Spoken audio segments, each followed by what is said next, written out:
বন্ধুরা, আমি আবার চলে এলাম নতুন একটি গরম গল্প নিয়ে। আশা করি গল্পটি সবার ভালো লাগবে। তো ভিডিওটি স্কিপ না করে সম্পূর্ণ দেখতে থাকুন একটি লাইক দিয়ে। আমার দিদি আমাকে রোজ তার স্বামীর ঘরে শুয়ে নিজে সারা রাত বাইরে কাটাতো। একদিন আমার জামাই বাবু বুঝতে পেরেছিলেন যে ওনার পাশে শুয়ে আছেন সে ওনার স্ত্রী নয়, উনার শালী। তারপর আমার জামাই বাবু আমার সাথে যা করলেন তা আপনি ভাবতেও পারবেন না। একদিন রাতে যখন আমি গভীর ঘুমে মগ্ন, তখন আমার মনে হলো কেউ আমাকে জাগাতে চাইছে। আমি ঘুমের ঘরে আস্তে আস্তে চোখ খুলে দেখি সামনে আমার দিদি দাঁড়িয়ে আছে। আমি তাড়াতাড়ি উঠে বসলাম। প্রথমে মনে হলো আমার জামাইবাবুর কিছু হয়নি তো, আমার দিদি কেন এত রাতে আমাকে ডাকতে এলো। আমি যখন দিদিকে জিজ্ঞেস করতে গেলাম সে কেন এত রাতে আমাকে ডাকতে এসছে, দিদি সঙ্গে সঙ্গে মুখে আঙুল দিয়ে আমাকে চুপ করতে বলে আর ইশারায় বলে আমাকে ওখান থেকে উঠতে। আমার চিন্তা হয় দিদি এত রাতে কেন আমাকে ডাকতে এলো আর আমাকে চুপ করতেই বা কেন বলছে। কিছুদিন আগে শোনা খবরের মতন কেউ কি আমাদের বাড়িতে ঢুকে পড়েছে। আমি ইশারায় জিজ্ঞেস করলাম কি হয়েছে, তারপর দিদি আমাকে যা বলল তা শুনে আমার চিন্তা আরো বেড়ে গেল। আমার দিদি চায় আমি তার ঘরে গিয়ে তার বরের পাশে তার বিছানায় শুই, তার জায়গায়। আমি প্রশ্ন করলাম যে সে এমনটা কেন চায় আর আমি তার স্বামীর পাশে কি করে শুতে পারি, কিন্তু সে জেদ করতে থাকে আর বলে যে আমি যেন তার জায়গায় 1 ঘন্টা শুয়ে থাকি, তারপর ও যখন ফিরে আসবে তখন আমি ওখান থেকে চলে যাব, কেউ জানতে পারবে না। কিন্তু আমার ভয় হয় যে জামাইবাবু যদি জানতে পারেন তাহলে আমাদের দুজনকেই বাড়ি থেকে বার করে দেবেন, আর আমি একজন পুরুষের সাথে তার স্ত্রীর জায়গায় কি করে শুব। কিন্তু দিদি আমাকে অনুরোধ করে আর আমার দিদির কাছে অনেক ঋণ আছে, তাই আমি দিদির কথা মেনে নিই আর তার ঘরে গিয়ে তার খাটের এক কোণায় শুয়ে পড়ি। ভোর হওয়ার কিছুক্ষণ আগে দিদি ফিরে আসে, আমাকে ডাকে আর বলে নিজের ঘরে ফিরে যেতে। আমি নিজের ঘরে ফিরে আসি, কিন্তু আমার মাথায় চলতে থাকে যে দিদি কেন এমনটা করলো আর সে রাতে কোথায় গেছিল। সকালে জল খাবার খেতে গেলাম, দেখলাম জামাইবাবু বাড়িতেই আছেন আর ওনার হাবভাব দেখে মনে হলো কাল রাতের ঘটনার ব্যাপারে উনি কিছুই জানেন না।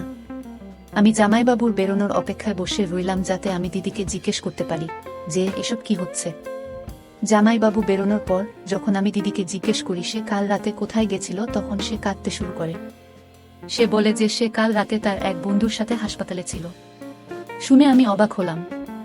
যদি তার বন্ধুর সাথে হাসপাতালে গিয়ে থাকে তাহলে সেটা তো ভালো কথা, সেটা জামাইবাবুকে বলেও তো যেতে পারত। এই কথাটা যখন দিদিকে বললাম তখন সে আমায় বলল যে জামাইবাবু সেই মেয়েটাকে খুব একটা পছন্দ করে না, কারণ সে একলা থাকে আর তার বিয়ে হয়নি।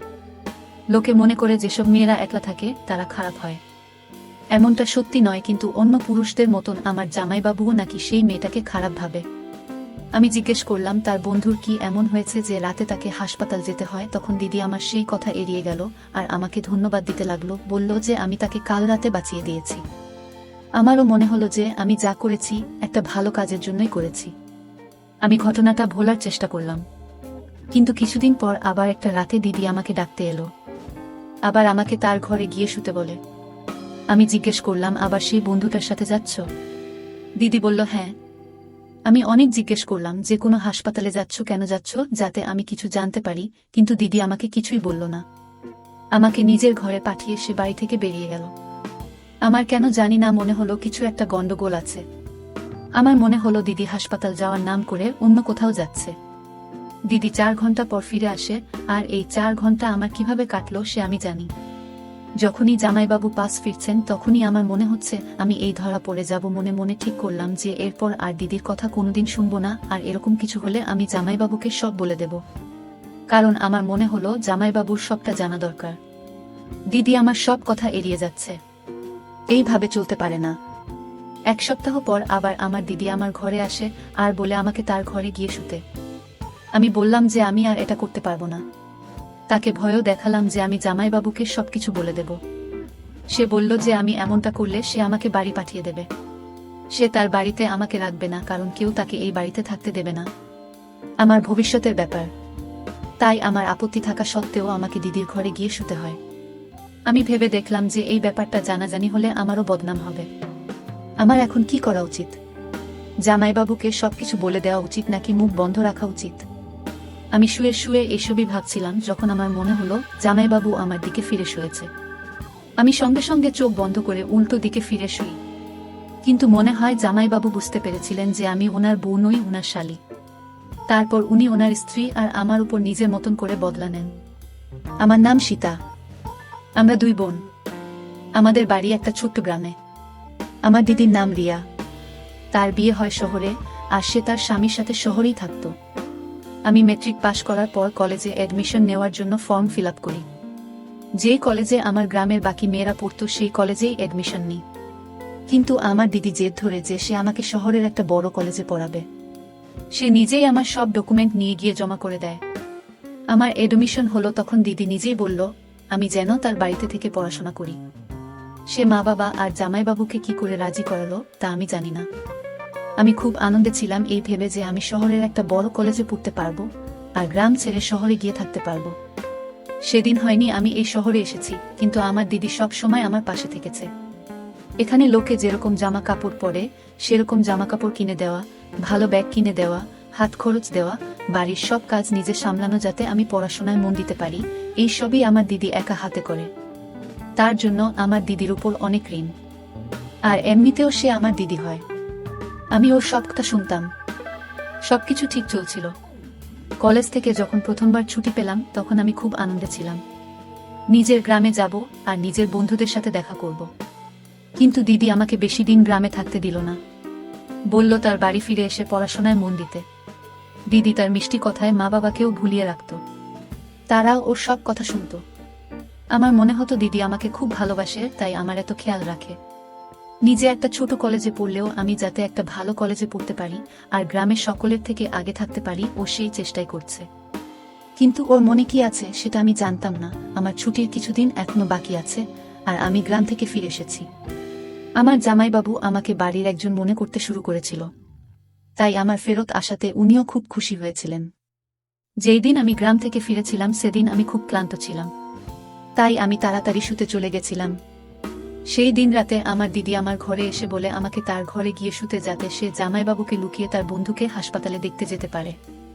বলে জামাইবাবু তার সেই বন্ধুকে একদম পছন্দ করেন না, তাই আমাকে তার জায়গায় গিয়ে শুতে বলে, যাতে জামাইবাবু বুঝতে না পারে যে দিদি বাড়িতে নেই। আমি দিদির কথা চুপচাপ মেনে নিই। আমি তখন ভেবে দেখিনি যে দিদির কথা মেনে আমি নিজের জন্য কত বড় সমস্যা ডেকে আনছি। এক সপ্তাহ পর দিদি আবার আমাকে তার ঘরে গিয়ে শুতে বলে। 2-3 বার এরম হওয়ার পর আমি তর্ক করা ছেড়ে দিয়েছিলাম। দিদি যখন আমাকে ডাকতে আসতো তখন আমি চুপচাপ তার ঘরে গিয়ে শুয়ে পড়তাম।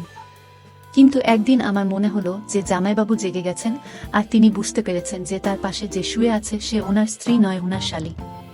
আমি খুব ভয় পেয়ে গেছিলাম। ভাবছিলাম যদি জামাইবাবু আমাকে প্রশ্ন করে তাহলে আমি কি জবাব দেব। আর আমার দিদি ফিরে এলো। সকালে আমি দিদিকে বললাম যে আমার মনে হচ্ছে জামাইবাবু সবটা জেনে গেছে, কিন্তু দিদি বলল না, উনি কিছুই জানতে পারেননি। যদি উনি বুঝতে পারতেন তাহলে উনি তোকে বা আমাকে প্রশ্ন করতেন। উনি তা করেননি, তাই ভয় পাওয়ার কিছু নেই। কিন্তু দিদির কথায় আমি শান্ত থাকতে পারলাম না। এখন আমার কলেজ খুলে গেছে, কিন্তু এইসব চলতেই থাকে। আগে আমার দিদি সপ্তাহে একবার করে যেত, কিন্তু এখন 2-3 দিন পর পরেই সে রাতে বেরোয়। দিদি আমাকে বলতে চায় না যে সে কোথায় যাচ্ছে। আর চিন্তার বিষয় হলো যে বন্ধুর নাম আমার দিদি আমাকে বলেছিল তাকে আমি কোনোদিন দেখিনি। সে কোনোদিন আমাদের বাড়িতে আসেনি। দিদি কখনো দিনের বেলায় তার সাথে দেখা করেনি। আমার সন্দেহ হয়, মনে হয় দিদি কিছু একটা করছে যেটা জামাইবাবু জানেন। আমি ঠিক করলাম যে ব্যাপারটা জানাজানি হওয়ার আগে আমাকে সত্যিটা জানতে হবে। তার জন্য আমি সব প্ল্যানিং করে রাখলাম।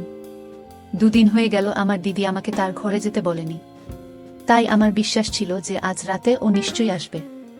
ও যখন আমাকে জাগালো তখন আমি চুপচাপ ওর ঘরে গিয়ে শুয়ে পড়লাম। দিদি যখন দেখল আমি তার জায়গায় শুয়ে পড়েছি সে বাড়ি থেকে বেরিয়ে গেল। কিন্তু আমি আগে থেকেই প্ল্যানিং করে রেখেছিলাম। দিদি বেরোনোর পরেই আমি বিছানায় বালিশ চাপা দিয়ে দিদির পিছু নিলাম। এটা করতে আমার ভয়ও লাগছিল, কিন্তু আমি জানতাম যে আমাকে সত্যিটা জানতেই হবে। আমি জানতাম না এর ফলাফল কি হবে, কিন্তু আমার দিদি যেখানে যাচ্ছিল আমি তার পেছন পেছন যাচ্ছিলাম। আমি এটাও ভেবে দেখিনি যে জামাইবাবু যদি জেগে যান তাহলে কি হবে, কারণ আমার মনে হয়েছিল যে জামাইবাবু সবটা জানেন। গলিটা খুব অন্ধকার। আমি গুটি গুটি পায়ে দিদির পিছন পিছন যাচ্ছিলাম। আমি কালো চাদরে নিজেকে ঢেকে রেখেছিলাম আর তাই আমি অন্ধকারে মিশে গেছিলাম। আমি খুব ভীতু ছিলাম, মনে মনে খুব ভয় হচ্ছিল, কিন্তু দিদি নির্ভয়ে এগিয়ে যাচ্ছিল। আমার মনে হলো দিদি বুঝতে পারছিল কেউ তার পেছন পেছন আসছে, কারণ সে কিছুক্ষণ পরপর পেছন ফিরে দেখছিল। কিন্তু আমি অন্ধকারে কালো চাদর চাপা দিয়ে চলছিলাম, তাই ও কিছু বুঝতে পারেনি। আমি দেখলাম মেইন রোডে দিদি একটা গাড়িতে চেপে চলে গেল। অন্ধকারের জন্য আমি গাড়ির নাম্বারটা দেখতে পেলাম না। আর দুঃখের বিষয় এই যে গাড়ির হেডলাইট অন ছিল না, আর গাড়িটাও কালো রঙের ছিল। তাই জন্য আমি কিছুই বুঝতে পারলাম না যে গাড়িটা কিরকম বা তার নাম্বার কি। আমার আর কিছু করার ছিল না, তাই আমি ফিরে এলাম। চুপচাপ দিদির ঘরে গিয়ে শুয়ে পড়লাম। কিন্তু আজ রাতে আমার মনে হলো যে জামাইবাবু জেগে গেছেন আর উনি বুঝতে পেরেছেন যে তার পাশে তার শালি শুয়ে আছে। কিন্তু তিনি কোনো প্রশ্ন করলেন না, আর আমিও কোনো আওয়াজ করলাম না। একদম চুপচাপ শুয়ে রইলাম। 3 ঘন্টা পর রিয়া ফিরে এলো। ও আমাকে নিঃশব্দে ইশারা করলো, আর আমি রোজকারের মতন উঠে নিজের ঘরে চলে গেলাম। দিদি নিজের জায়গায় শুয়ে পড়ল, কিন্তু আমি ঠিক করে নিলাম যে কাল সকালে আমি দিদিকে আবার প্রশ্ন করব, আর ও যদি আমার প্রশ্নের উত্তর না দেয় তাহলে জামাইবাবুকে আমি সব সত্যি বলে দেব। কারণ আমি আর এসবের মধ্যে জড়াতে চাই না। দিদির উপর রাগ হয় তখন আমি 100% নিশ্চিত ছিলাম যে ও ভুল পথে হাঁটছে, আর ওর এমন কোনো বন্ধু নেই। মনে হয় 2-3 ঘন্টার জন্য দিদি অন্য কোনো ছেলের সাথে যেত। আমি যখন দিদির ব্যাপারে গভীরে ভাবতে শুরু করলাম তখন আমার মাথায় এলো যে জামাইবাবুর স্যালারি বেশি নয়। তাহলে দিদি রোজ নানা রঙের স্যুট কি করে পরে, আর আমাকে হাত খরচাই বা কোথা থেকে দেয়? এত টাকা ওর কাছে কোথা থেকে আসে? যত বেশি ভাবি ততই আমার সন্দেহ বেড়ে যায়। কিছু তো গোলমাল আছে যা আমাকে খুব চিন্তিত করে দেয়। আমি ভাবি এটা জানাজানি হলে আমার ভবিষ্যতের কি হবে? আমার বদনাম হয়ে যাবে। আর ভাবি দিদি এমনটা কেন করেছে? দিদির তো একটাই স্বপ্ন ছিল যে তার বিয়ে শহরে হবে। তার সেই স্বপ্ন পূরণ হয়ে গেছে। বিয়ে যখন হয়েছে তখন নিজের স্বামীর সাথে বিশ্বাসঘাতকতা কেন করছে? এরকম অনেক প্রশ্ন আমার মনে ঘুরপাক খাচ্ছিল, যার জবাব আমার কাছে ছিল না। এসব প্রশ্নের উত্তর একমাত্র দিদি দিতে পারে, কিন্তু ও আমার কোনো প্রশ্নের উত্তর দিতে চাইতো না। সব প্রশ্নের জবাব খুঁজতে আমি পরের দিন কলেজ থেকে ছুটি নিয়ে নিলাম। জামাইবাবু বেরোনোর পর আমি দিদিকে প্রশ্ন করলাম যে সে রাতে কোথায় যায় আর কার সাথে যায়। আমি ওকে বললাম আমাকে যেন সব সত্যি কথা বলে, কারণ আমি জানি ও কোনো ভুল কাজ করছে। আমি কাল রাতে ওর পিছু নিয়েছিলাম। ও যদি এখনো আমাকে সত্যি কথা না বলে তাহলে আমি জামাইবাবুকে সব বলে দেব। আমার কথা শুনে দিদি কিছুক্ষণের জন্য অবাক হলো। তারপর বলল, আমি যদি কারোর সাথে বের হই সেটা আমার ব্যাপার, তোকে এই নিয়ে ভাবতে হবে না। আমি তোকে এই বাড়িতে এই জন্য এনেছি যাতে তুই আমাকে সাহায্য করতে পারিস। তুই আর আমি দেখতে একরকম। অন্ধকারে বোঝা যায় না কে তুই আর কে আমি। আমি যা বলবো তোকে তাই করতে হবে। যতদিন আমি চাইবো তোকে আমার ঘরে শুতে হবে। তুই যদি আমার কথা না শুনিস তাহলে আমার কাছে একটাই রাস্তা আছে, তোকে গ্রামে ফেরত পাঠিয়ে দেওয়া। আমি মা বাবাকে বলবো যে তোর সাথে তোর জামাইবাবুর একটা সম্পর্ক তৈরি হয়েছে, আর তাই জন্য তোকে আমি ফেরত পাঠাচ্ছি। তারপর মা বাবা তোকে আর পড়াশোনা করতে দেবে না। গ্রামে তোর সম্মানও থাকবে না। তোর সব স্বপ্ন স্বপ্ন হয়েই থেকে যাবে। দিদির এই কথা আমার চোখ খুলে দেয়। দিদি যদি সত্যি এমনটা করে তাহলে আমি কারোর কাছে মুখ দেখাতে পারবো না। তো আমি দিদির কাজের জন্য লজ্জিত ছিলাম। তখন আমিও কাঁদতে কাঁদতে ওখান থেকে উঠে গেলাম আর নিজের ঘরে গিয়ে ভাবতে লাগলাম দিদি কেন এমনটা করছে। ও খুব ভালো মেয়ে ছিল। ওর ছোটবেলার ব্যাপারে আমি সবকিছু জানি। ও কখনো কোনো ভুল কাজ করেনি। এমনকি ও শহরের একা পড়াশোনা করতে এসেছিল, 3 মাসের জন্য কম্পিউটার কোর্স করতে এসেছিল। কোনদিন ওর নামে কোনো খারাপ কথা শুনিনি। তাহলে ও বিয়ের পর কেন এমন করছে? মাঝে মাঝে মনে হয় ও ভুল কিছু করতেই পারে না, কিন্তু চোখের দেখা কি করে অস্বীকার করি? আমি সব দিক থেকে ফেঁসে গেছিলাম। যদি কাউকে কিছু বলি তাহলে আমার বদনাম হবে, আর যদি না বলি তাহলে দিদির হাতের পুতুল হয়ে তার ইশারায় নাচতে হবে। আমার সামনে সব রাস্তা বন্ধ। পড়াশোনা ছেড়ে গ্রামে ফিরে গেলেও সবাই প্রশ্ন করবে কেন ফিরে এলাম। যদি কাউকে কিছু বলি তাহলে দিদি আমার বদনাম করে দিতে পারে। তাই আমি চুপচাপ ও যা বলছে তাই করতে থাকলাম। এই কাজটা করতে আমার মন একেবারে সায় দিচ্ছিল না। এইদিকে জামাইবাবুর মধ্যেও একটা বদল দেখতে পাচ্ছিলাম। দিদির সামনে তো একদম নর্মাল থাকতো, কিন্তু যেই দিদি পেছন ফিরত অমনি আমার সাথে ইশারায় কথা বলতে শুরু করত। মনে হতো ও যেন জানে আমি রাতে ওর পাশে শুই। এটা আমার জন্য আরো সমস্যার সৃষ্টি করে। আমি পড়াশোনা ছেড়ে হোস্টেলে গিয়ে থাকতে পারবো না। আমি ভেবেছিলাম মা বাবার সাথে না হোক, জামাইবাবুর সাথে অন্তত আমি মন খুলে কথা বলতে পারবো। কিন্তু এখন উনার মিষ্টি মিষ্টি কথার জন্য ওনার থেকেও আমি দূরে থাকতে লাগলাম। তখন আমার কাছে ভগবান ছাড়া আর কোনো আশ্রয় ছিল না। আমি কেঁদে কেঁদে ভগবানকে বলতে লাগলাম যে উনি যেন দিদিকে সুবুদ্ধি দেন, নয়তো আমাকে যেন এসব থেকে বের হওয়ার রাস্তা বলে দেন। একদিন আমি দিদির আলমারিতে একটা জিনিস খুঁজতে গিয়েছিলাম। তখন আমার একটা অদ্ভুত জিনিস চোখে পড়ল। আলমারির পেছনের দিকে কিছু একটা লুকানো ছিল। আমি যখন সেটা খুলে দেখলাম আমি অবাক হয়ে গেলাম। দেখলাম তার মধ্যে মেয়েদের জিন্স আর শার্ট আছে। এরম জামা কাপড় তো আমাদের ওখানে কেউ পরে না, দিদিকেও কোনোদিন পরতে দেখিনি। তার মানে আমার সন্দেহই ঠিক। আমার দিদি কোনো ভুল রাস্তায় হাঁটছে, বন্ধুর সাথে দেখা করার জন্য এইসব জামা কাপড় পরে। এই জিনিসটা আমায় ভাবায় আর আমি আমার দিদিকে ঘৃণা করতে শুরু করি। জামাইবাবুর ব্যবহার ও বদলাতে থাকে, আর জামাইবাবুর ব্যবহার ও বদলাতে থাকে, আর আমি দিদিকে কিছু বলতেও পারি না। যে নিজেই ভুল রাস্তায় চলছে সে আমাকে কি করে সাহায্য করবে? ও তো নিজের স্বামীর সাথে হাত মিলিয়ে আমার বদনাম করে দেবে। একদিন ভগবান আমার ডাকে সাড়া দিল। আমি সব সত্যিটা জানতে পারলাম। আমি কলেজ থেকে ফিরে দেখি আমাদের বাড়ির সামনে খুব ভিড়। একটা গন্ডগোলের আভাস পেলাম। আমি ভিড় সরিয়ে বাড়ির ভেতরে পৌঁছে যা দেখলাম তা দেখে আমি থমকে গেলাম। পুলিশের লোক আমার জামাইবাবুকে ধরে রেখেছে, আর আমার দিদি পাশে চুপচাপ দাঁড়িয়ে আছে। আমি জিজ্ঞেস করলাম, এসব কি হচ্ছে? তখনই আমার দিদি আমাকে ধরে তার পেছনে দাঁড় করালো আর বলল চুপ করে দাঁড়িয়ে থাকতে। আমার মনে হলো যে দিদি জামাইবাবুকে পুলিশের হাতে ধরিয়ে দিচ্ছে যাতে ও অন্য কারোর সাথে সম্পর্ক করতে পারে।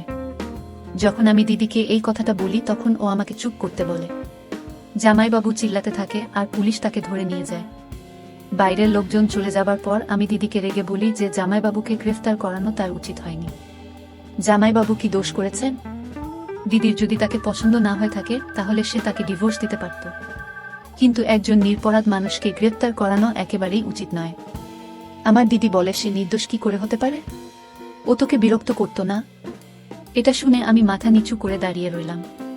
দিদি আমাকে বলে, তুই ওখানে বস, আমি তোকে আসল ঘটনাটা খুলে বলি।